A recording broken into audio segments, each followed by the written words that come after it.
I'm not talking shit to you on the podcast about it. Why don't I sit on your lap the whole time? Disgusting. What? All of our cast members have gone away. Together, working at a family vlog. Oh, yeah. Hello. Welcome to our family. Welcome to our family vlog Okay. and podcast. Do you know how to spell your name?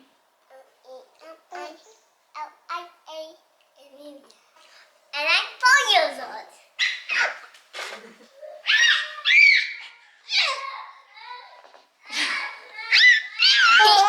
And it's gonna be wild. I wish you could see what was around us right now. Like, there's a little play section here and like blankets behind us so that the girls can just go and play. So they're gonna be jumping in and out of the frames. So why don't we start off by sharing something about ourselves? Like, what do we do? Okay, how about you talk about yourself and then I'll talk about myself. Well, ladies first. Should we be closer together like we love each other? We're literally touching. On top of each other? Can you start? Can you go first, Artie? Yeah. My name is Elizabeth. I am 27 years old and I am a stay-at-home wife and mom. Okay, before I was a stay-at-home mom, I actually worked at T-Mobile. I was a retail associate. Even though I have had my aesthetic license active since I was 18, I worked in the beauty industry for 3 years, something like that, and I didn't like it because the people in the beauty industry are crazy. I worked in a salon, so women would go in there and they already had issues with themselves, so services didn't make them any happier from the inside, and that was just horrible, being in somebody's face for about an hour and a half. And like, it was like a resort spa, so I had to be really quiet and like bring them zen atmosphere, and that was really annoying to me because I like to talk a lot and I like to be really loud. So I got out of that and I went into retail, which my commission was probably just as much. And I have supported Benjamin in everything that he's done in his life because we've been together since we were 17. We got married when we were 20. Yeah. Okay, so that's me. I am a owner-operator and I work out of Phoenix, Arizona. I have been trucking since I was 18 years old. And I've done it all. I've been a mover, all types of deliveries, from bodies to dog food to shoes to ammunition to bombs to explosives, you know, done it all. You seem like you're not Ben right now.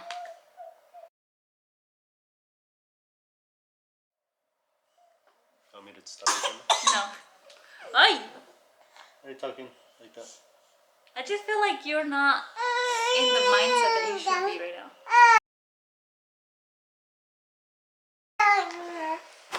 All of our cast members have gone away. So how else would you react to getting disrespected?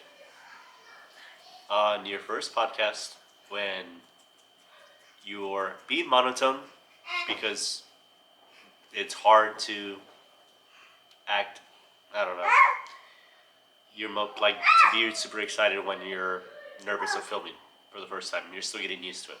And your wife is like, you're not being yourself. It's like, obviously, I don't think you're being yourself either. But I'm not talking shit to you on the podcast about it. What can I say? I'm perfect. I just tried to say it as nicely as possible. I just wanted, like, if I was a director, I would have been like, hey, more energy! But I'm not. I'm his wife. I try to be on his good side and like say it as sweet as possible. So I said, I feel like your vibe is kind of low. Like your energy's a little down. Just so that, okay, in his favor, our day has been super shitty. We've got a lot of really bad news. I haven't cooked all day, so I haven't fed him because I've been learning how to edit. So to be fair, our day has just been out of whack. And so everything was just building. And by the time the camera turns on, I'm just like, I'm ready to go. I've been editing all day. I know. So, do you want to apologize to me? I will be the bigger person. Does it count if I say that at the beginning of my apology? That you're a bigger person? don't think so. I'm sorry. I'm sorry you're so easily triggered. Someone's got to be the feisty one. Anyways, back to it. Basically, been hustling since I was 20. First couple years were super hard, and it all paid off like 4 years ago when I started actually being successful. When we joined the middle class, lower middle class, I would say. Why did you want to start trucking? It kind of just happened. I didn't know what to do when I was like around 18 years old, and one of my best friends suggested that I go do like deliveries with him with mattress firm, and we're working for a contractor, and I was making $55 a route, doing 2 routes a day, making $110 a day. I don't remember that. Yeah, it was crazy. So I'd get into work like at 7 and I'd be out like at 3 or sometimes 5 p.m. and hopefully make like sometimes nothing or $70 in tips. Just depends on the day. That's where it all started. I didn't think I would end up doing that, but once with that coworker I had, the paisa, the OG that was doing that for like years when I joined, he basically told me that there was a lot of money when you own the trucks, and I believed him because once our boss had us basically take a check to the bank and deposit it for him, and the check was for 1 week of work, and he had made $45,000 that 1 week, and I think And at the Ben time, went like this. yeah, basically. Abba, At the Abba. time, so I was like, holy crap, this is the best money I've ever seen in my life. So after that, I ended up buying my truck when I was 20. I got married when I was 20, and I worked at Living Spaces for 2 years. And those were the worst 2 years of my professional life as a working adult. Made no money. I lost money. She had to basically fund my business that was failing. And I ended up, luckily, leaving the home delivery industry And you moved into freight. I never left. So the reason he moved into freight, I'm sure you were probably familiar with the industry, but I was working at T-Mobile and a lot of truck drivers would come in, and I told you, hey, there's this place called Special Dispatch. That's where he went, and it ended up being horrible because they wanted bad. they wanted to give you double the work and Yeah. pay you half the price. Throughout my career, I've always made contacts with everyone I've met. I've always saved their number. I've always called them up and checked on them. So one of my first employees, actually, he was the one that introduced me to freight. I had called him up and was keeping in contact with him, and he was telling me, hey, so you should check out this company. It's in Phoenix. I'm not going to say the name, but they're supposed to pay really good. They're like the best in the industry. They're a new company. They've been around for a few years, but they're really good. And so I was interested. I went to go work with them. Ended up being a horrible company. I was there for 3 months. But when I joined that company, they basically taught me everything I needed to know about air freight and working with LTL, which is less than truckload, or basically working. Because you've always had a box truck. I've always had a 26-foot box truck, which is like the yellow famous Penske trucks, like 26-foot, the moving trucks. So I thought you heard about that place because of No. Special Dispatch. no, I heard about that place because of one of my first employees, and once I basically worked there for 3 months and got ripped off, and again worked for free and was exploited. I've always been exploited, and everyone actually, not just me, but I've been one of the lucky few that have just left. You know, you get fed up and you leave, and you bring your skills from what you have done in the past, and you learn to recognize when someone is taking advantage of you. So I got good at that, and I left after 2 or 3 months of being there. And once I was in that industry, then I finally figured out, by speaking to other drivers, what company was the best. And that's when I landed the best contract I've ever had with the box truck, and ever since then it's been good. It's been easy. Started making, good money and What's crazy is bought a while house and basically, grew up, moved out of my parents' house thanks to that contract. bitch, we had decided when we got married. Did you say bitch? No, I said which. Oh. Like what? No. So when we got married, he asked me a question. He said, "Do you want to buy a house now, and we will continue with our same jobs because we need W-2s, and we will stay there, or an apartment or something like that?" Yeah, it's like you have two options. We get an apartment and we both work regular W-2 jobs and we live regular lives, or we take a chance together. We suffer. We don't vacation at all for as long as it takes until we're successful. We're broke We and start a just business. invest as much as we can to try to make it big in the business. So he's like, "Do you want to sacrifice these first couple years to try to get that kick started?" And I said, "Yeah, let's do it." So we ended up living with his parents for like 4 years before. Yeah, obviously my whole life I lived with them, but when we got married, we lived with my parents from our marriage when we were 20. We're both the same age. From when we were 20 to probably 22? That's it, 22. Yeah, I think No. 24. Because I started my good contract at 22. Late 22. I was almost 23 when I started my contract. no, because we're 27 and we moved out when Emilia was 1. And she's 4 now. Okay, so basically So 24. we lived with them for like 3 or 4 years, and we've been living in our house now for like 3 years. Mm-hmm. So yeah, 4 years with them, 3 years here at our house. And I honestly feel like that was the best decision that we could have done. Yeah, it paid off. Delayed gratification. We got talked so much shit about all the time from my side of the family because Looked down on. because we were spit on. No, because we were not seen doing something productive for our age. But we knew what our plan was, and we didn't get we got a little distracted sometimes, but we in the long run we pulled through, and I'm thankful for your parents keeping us there, even though there was so much drama with roommates, and we got on each other's last nerves, and there were so many times where we were like, "F this, let's just get an apartment, let's get the hell out of here."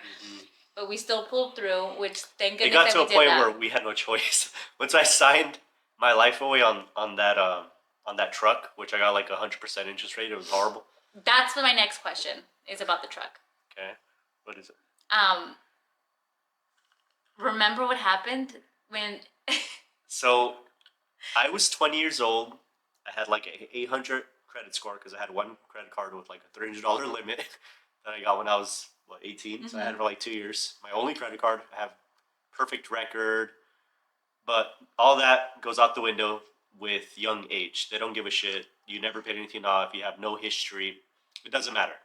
So basically, we were Googling online and we were trying to find like any company anywhere in the United States that would finance us. So we finally found one out in California, and we did everything that they needed us to do. We literally like over the phone got everything that they wanted us, and we went to Penske to buy a truck. And we needed outside financing because Penske wasn't going to finance us the truck. We got a truck for $47,000, and our monthly payment was like $2,200 a month, or no, actually it was like $1,700. I don't know, it was but like at the $2,000, time when we weren't making money, it was $2,000, which is ridiculous. Our interest rate was through the roof. It was horrible. We barely made enough to pay the truck, and that's probably only because she was working. My employees were making more money than me the first couple years of work. Yes, that was crazy. It was sad. It was, sad. I didn't know what to do for a while, and then we got into where we were. Why did you end up leaving Living Spaces? I ended up leaving because I had gotten a car accident, and my truck was in the shop for like months at a time. Oh, and yeah. Basically, it was what's that called when it's like a hidden? It's like something that's bad but good. It's like something disguised. What's it called? What's the saying? Blessing in disguise. A blessing in disguise, basically. It was. Yeah. So we got into a car accident. You got into a car accident. The truck couldn't get fixed, so it was out of the shop for a while. And then living spaces, since It put me in a position where I had to look for other options. And basically, when I think it was like a month or two off of work, I had done my research on companies. And even after I left living spaces, I still went to like 3 other warehouses, like spending maybe a few days, and they were all just trash. Okay, so I remember. But let's not get into that. Let's just. About the truck? Yeah. I like About the accident. Oh, no. I'm talking about, so when that happened, he was out of work. So there was no way, like with my salary, that I was going to be able to make his monthly payments. So we were literally behind like 3 months on our payments. And they were telling us that they were going to repo the truck.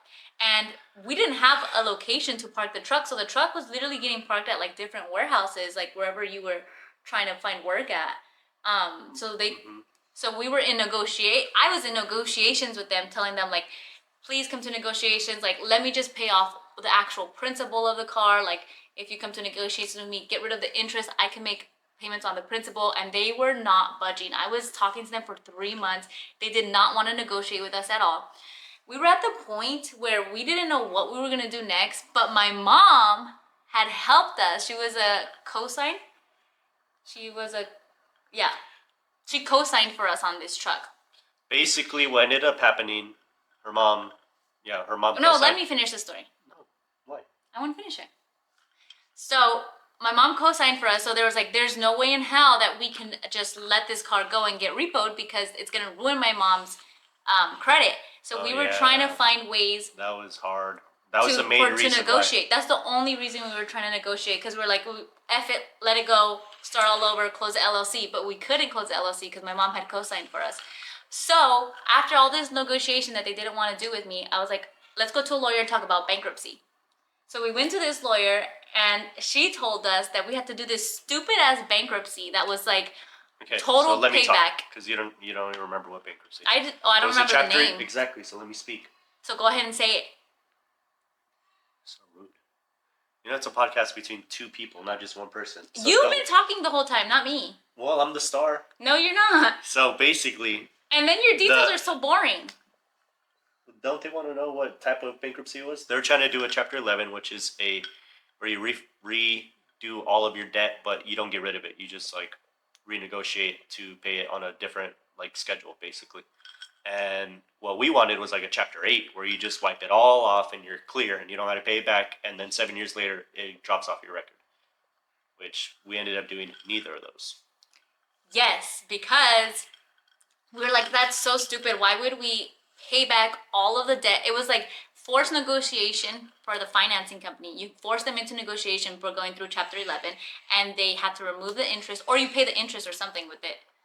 And they just basically have to do for 14 years. You're just repeating what I just said. No. And so since we didn't want to do that, we got a lawyer on retention or whatever what it's called. We paid her like $1,000. She sent a letter to the bank that had financed us, and they weren't budging, so we basically took over from there. Luckily, by that time, I had already been working with this amazing company, and Wait, before you get there. So no, she didn't do all that work. I told her what to do. She said no. She didn't said do anything. Exactly. She was like, no, you have to do Chapter 11, and that's it. And I was so upset. I went back to go negotiate with the trucking company, and they didn't want to negotiate with me because I told them, okay, I have a lawyer. And they said, as soon as I said I have a lawyer, they said, we can't talk to you anymore. We can only talk to your lawyer. So then I told my lawyer that I said that to them. And she said, okay, I'll send them out an email that I'm representing you now. And as soon as I told her to send that letter. It was a letter. As soon as I told her to send. It was a letter of representation. As soon as she sent the letter of representation. Jeez. How many times are you going to say that? As many times as I want. Say it again. As soon as I told her to send the letter of representation, they negotiated. With us, because our lawyer just didn't want to do anything else. So we paid her $1,000 for that letter. And then they said, okay, you can pay us the $40,000, which is just the principal, no interest. We had paid it down to like 44,000. So they're like, pay that down, pay that. What the original loan was for. We had the truck for like 2 years, so of course it depreciated. We couldn't do a refinance with another bank that would cover what we had originally got financed for because it wasn't worth that anymore. So luckily, I was working with an amazing company that had. It's a small company, and the owners were doing very well, still are. And what they did was they financed half of it for me. Well, basically, I had to come up with the full amount. I came up with half of the amount from, I think, asking family. No, we got like 2 title loans. We got like 2 title loans. 2 personal loans. Yeah. You want to tell the story or me? Oh, internal temp high. Allow it to cool.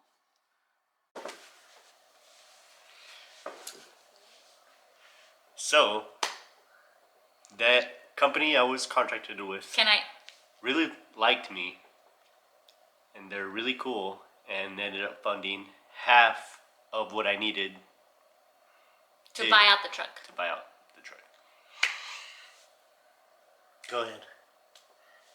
So, when the lawyer was able to get into negotiations, we went into like turbo, and we were trying to figure out how to get the 40,000 that we needed to finance because we were broke at that point.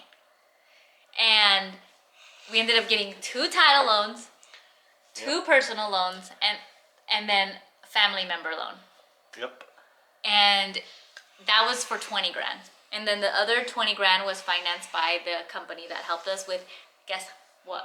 0 interest financing for the $20,000 for 2 years. 2 years. 2 years, 0 interest. So that was crazy. So what we did was we tackled our title loans first because that was like crazy expensive. Luckily, with this new contract, I was making very good money. Super good money. So it was pretty easy to pay off that debt. We paid off the title loans like literally within the first month. I think we made 1 payment on them, and then the second month we paid them all off. And then we knocked out our personal loans by half. And then we kept the personal loans open because we wanted it to build our credit at the same time. So we did monthly payments after we paid off half of them, so that we weren't paying interest on the personal loans anymore. And then we never paid back our family because I asked my dad for the money, and he said, "Go ahead, honey, you can have it. You deserve it." How much was it? 10 grand. 10 grand he gave us? Yeah. No, he gave us 9. We paid back 1. Yeah, technically. Originally gave us back, or originally 10 grand, we paid back 1, which I think your sister ended up keeping as a gift from your dad. Yeah. But yeah, he was just like, don't fuck up again. That's it. He said, keep your head on and keep focused. Everybody has hiccups. Keep going. And we did. Anyways, so let's close out this podcast. What are we going to talk about next? No, we're not going next? to close out the podcast. Basically, we came up with the money. We paid off the truck. And it was like a shark loan that we had got.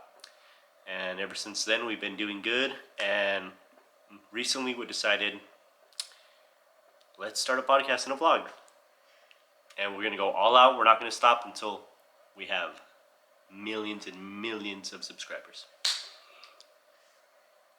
I feel like we both have great personalities, and when we clash, it's hilarious, and when we are happy, it's wonderful and peaceful.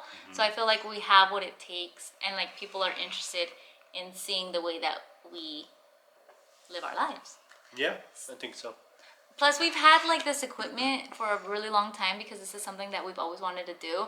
And like the time, like God tells you when, timing is everything. Like whenever you're going to start, it's when you're supposed to. And not earlier, not later. Everything has its time. Yeah, and I like that we could be complete fools on our vlog and then have a little bit more of a serious conversation on our podcast. Or vice versa, it doesn't matter.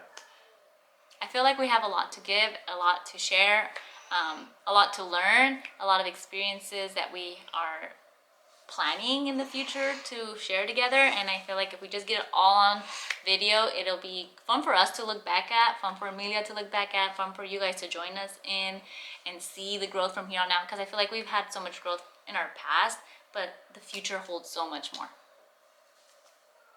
Yeah. And why not like record it? Record While we're it going and through share it. it with everyone. Yeah. And we gotta go because our baby's crying. My God. Okay, so please like, subscribe, and follow if you like us, if you want to be part of what we're doing here. Like, subscribe, follow. And it's not easy. This is not easy. Okay, Yeah. please like, follow, and subscribe. Hit the bell button. We're going to try to put a video out like every week, maybe 3 times a Follow week. our TikTok, Instagram, and That's it. That's all we have. I think that's what we got. Okay, bye. Bye.